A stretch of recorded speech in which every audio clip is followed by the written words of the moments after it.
candy.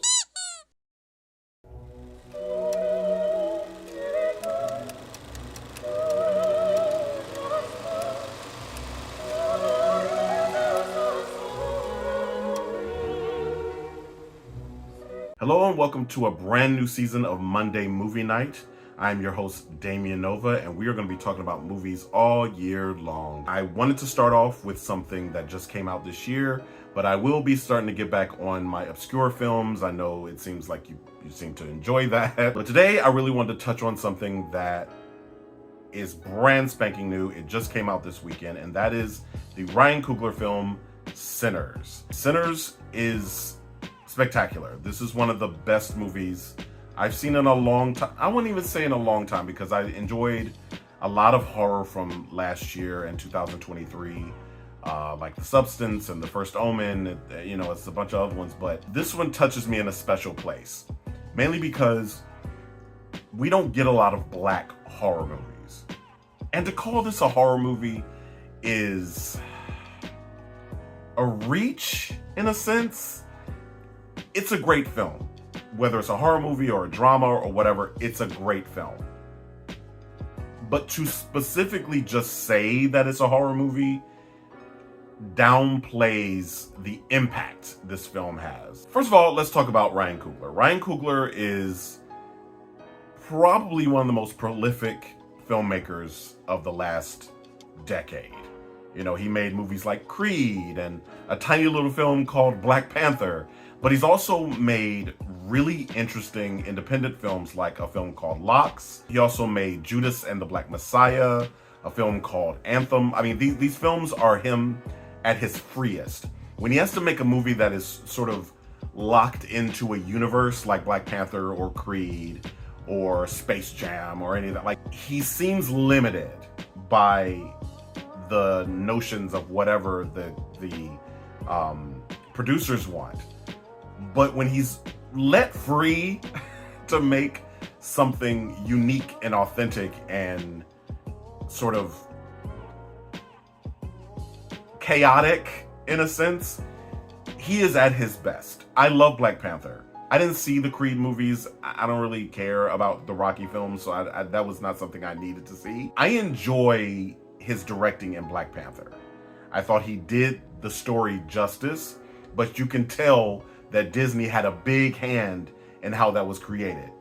In Sinners, however, yes, it is a Warner Brothers film, but I feel like Warner Brothers let him have, you know what?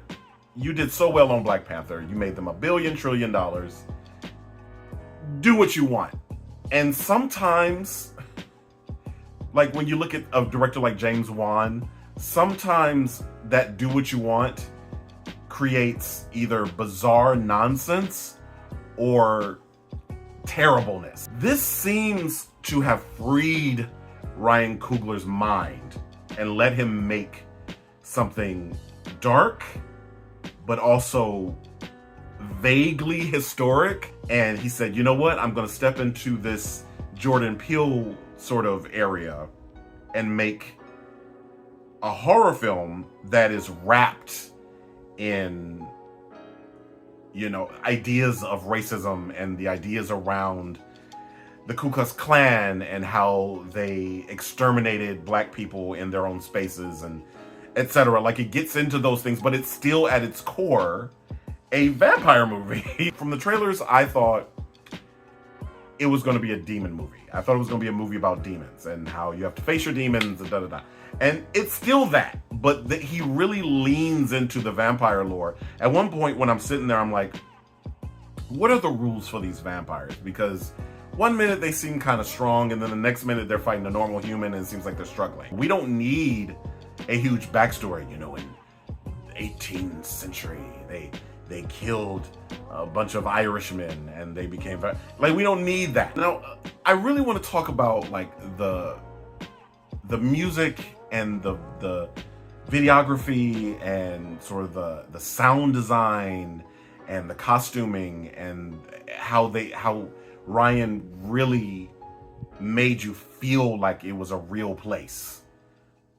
But that's something you have to experience in the theater. There's no way for me to do. This is almost a musical. Like, there's so much music in it because a lot of black culture is, especially black culture from a certain era, is steeped in its music. You know, this movie is based in a juke joint, so of course there's going to be a ton of music involved in it, and there is a ton of music, and I really appreciate him for that, because it's not just, oh, we're just going to do this whole, you know, down home, you know, Negro spiritual music. That is in it, but it's also blues. It's also Irish jig. It's also hip hop. There's a lot of music in this. For a moment there, I was sitting there and I'm like, is this a musical? Did he trick us to come see a musical? I'm not mad if he tricked me to come see a musical. Just, you know, just tell me, because I don't like musicals. But it's not a musical. And the soundtrack is amazing. I need the soundtrack on vinyl. The cinematography is spectacular. The visuals are beautiful. The grayscale, the brown, sort of the sepia tone that's sort of washed over the film is fucking, it makes the film feel dirty, and you feel like sort of itchy at certain points, because it's like, oh, what's about to happen? You know, it's high race tension. It's high race tension. And I'm actually shocked that more people aren't speaking out against it, you know, especially considering what we're going through right now. At its heart, this is a Michael B. Jordan vehicle. I like Michael B. Jordan, but I was never like, oh my God, he's such an amazing actor. He's fine. I think he was good in Black Panther. I think he played that character well. Michael B. Jordan is to Ryan Coogler as Johnny Depp is to Tim Burton, right? Michael B. Jordan is his best when Ryan Coogler is directing him. They're friends. They have chemistry. They're going to get it right. I'm sure he was fine in Creed. Wasn't he nominated for an Oscar or something like that? I don't know. I didn't pay attention. What works here with Michael B. Jordan and the Ryan Coogler direction is that he kind of lets Michael be free. And there's moments on it where you're like, okay, rein it in a little bit. But the fact that he's playing twins, I was like, is he going to be able to carry this? And he really, really does. He has created two separate men. The special effects are good. And like for a moment, it's like, oh, you forget that they're the same person. Just like, just for a couple moments, it's like, right, that's the same person. It's quite remarkable. I think he deserves his accolades for this, because he definitely carries this film as the twins. He really does. He's really quite good in it. On the other side of it is Wunmi Mosaku, and Wunmi Mosaku is one of the best actors of the last 10 years, you know, and she has really made a name for herself. She was in, you know, she was in Loki, but then she was, you know, she made a guest appearance in Deadpool and Wolverine, while at the same time she does all these indie films and does all this really spectacular and prolific work. So with her being in this, I didn't know she was in it. So when I saw her, you know, it was sort of a happy surprise. Sort of like when you see Loretta Devine in something. It's like, oh, Loretta Devine's in this. It elevates it immediately. Up to the point we see her, Michael B. Jordan was carrying the film. He's great in it. But then when we see her, she sort of takes over the film in a way that she can't even control. Her presence and her acting ability, every time she's on screen, she eats everybody that's on screen with her. Everybody. Also, Delroy Lindo is in this, and he's a legend.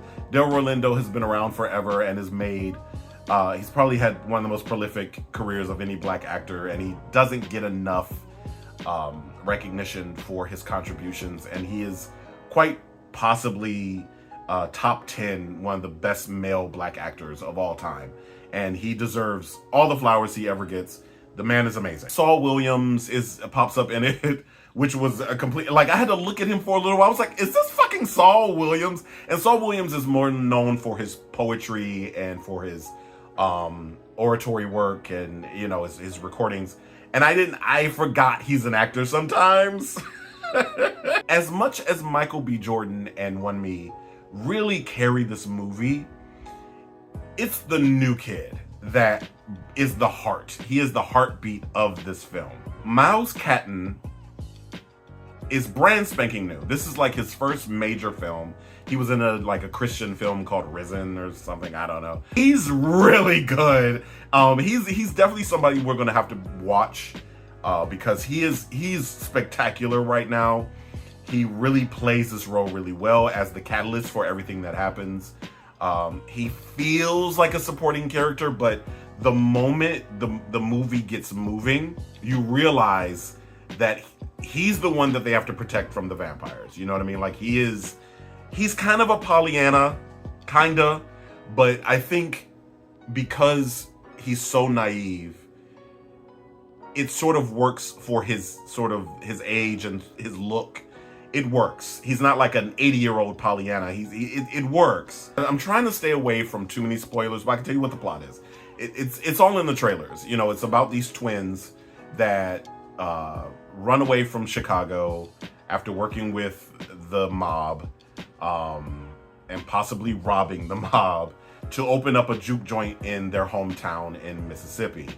They open this juke. They buy this land and this warehouse from this Grand Dragon, which you don't realize he's a Grand Dragon till the end. And he's like, hey, they're like, hey, keep your KKK off my land. He's like, oh, the Ku Klux Klan doesn't exist anymore.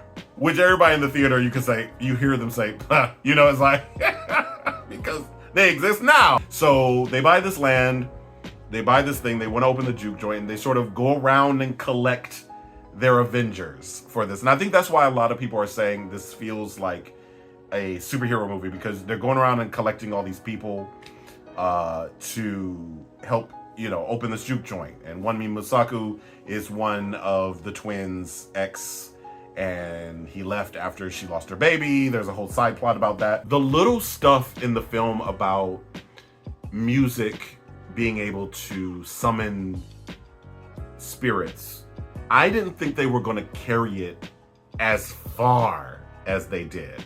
Because at the beginning of the movie, they do tell you, you know, all these different cultures have these musicians that have the ability, that have this power to summon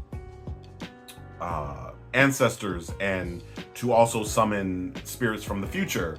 And it also says they also, when you leave the door open like that, you summon evil. And that's sort of the plot, you know. It's about the spirits protecting them while fighting these evil entities that they summon through music. And then it gets into like cultural appropriation and how the Ku Klux Klan massacres black folk. You know, we're massacring black folk in churches and in their own spaces, basically, in churches and cities. It's deep, like it's heavy. Like it gets really, really heavy with the spiritualism. And the music sort of adds to the haunting nature of this film. Yes, it gets violent in the second half. Yes, the first half is kind of slow. The first half is kind of slow because it's trying to build this world. It's trying to make you care about these people. So by the time all this stuff starts happening, you do care. And that's what makes a good movie. But then on the flip side, what makes it so interesting is that the vampires make good points. The only way a villain can be captivating and interesting is if the villain pleads their side and makes good points. That's why the Joker works. That's why Thanos works. That's why Magneto works. Because you make a villain that makes good points to the point where you almost are on the side of the villain. This movie really nails home that the villain, while making good points, is not the point. The point is not the reason you should follow the villain just because they make good points. People on the wrong side of history make good points all the time. That doesn't make them right. Ryan Coogler is in his bag on this fucking film. That's why it has a 98% Rotten Tomato score on both the audience and the critics. This film is universally loved right now. It didn't cost much to make. It was $90 million to make it. I'm sure it's made its budget over the weekend because I went to an 11 o'clock showing. I try to go in the mornings. I love a matinee because no one's barely in there. And the theater was packed. The theater was packed. It's been a while since I've been to a matinee, maybe like since something like Avengers Endgame, where the theater was packed at 9, 10, 11 o'clock in the morning. Doesn't happen. It just doesn't happen. I love the fact that we're getting more black horror.